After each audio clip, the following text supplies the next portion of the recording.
இருள், அமைதி. ஆனால் பிரபஞ்சத்தின் ஆழத்தில் கொதிக்கும் ஒரு சக்தி பிறக்கிறது. அது பிளாக் ஹோல்.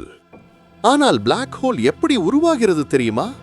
1000 கோடி ஆண்டுகளுக்கு முன்பு ஒரு பெரிய துகள் மேகம் நெபுலா தனது ஈர்ப்பில் சுருங்க ஆரம்பிக்கும்.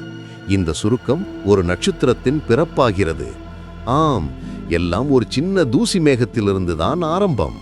நட்சத்திரம் பிறந்ததும் அது தனது உள்ளே ஒரு போராட்டம் நடக்கிறது.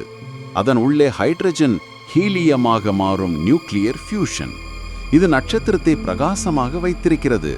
ஆனால் இந்த எரிபொருள் ஒரு நாள் முடிந்துவிடும். நட்சத்திரம் மிகவும் பெரியது என்றால் அது இறுதியில் ஒரு மிகப்பெரிய வெடிப்பில் சிதறி போகும். இதையே சூப்பர் நோவா வெடிப்பு என்று சொல்வோம். ஒளி கூட கண்களை பிளக்கும் அளவு பிரகாசம். சூப்பர்னோவாவின் பின் நட்சத்திரத்தின் மையம் மட்டும் மீதமாகும். இந்த மையம் தனது சொந்த ஈர்ப்பில் மிக மிக நெருக்கமாக சுருங்கிவிடும்.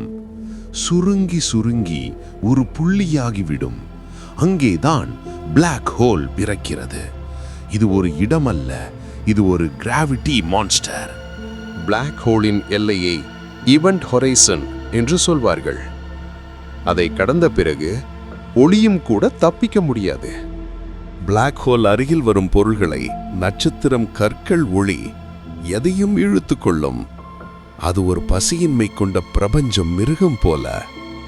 பிளாக் ஹோலுக்கு அருகில் சென்றால் உங்கள் உடலின் முன்பகுதி பின்னை விடவே வேகமாக இழுக்கப்படும். இதையே ஸ்பெகேட்டிஃபிகேஷன் என்கிறார்கள். இதெல்லாம் பயங்கரம் போல தோன்றலாம், ஆனால் பிளாக் ஹோல்ஸ் தான் பிரபஞ்சத்தை வடிவமைப்பதில் ஒரு முக்கிய சக்தி.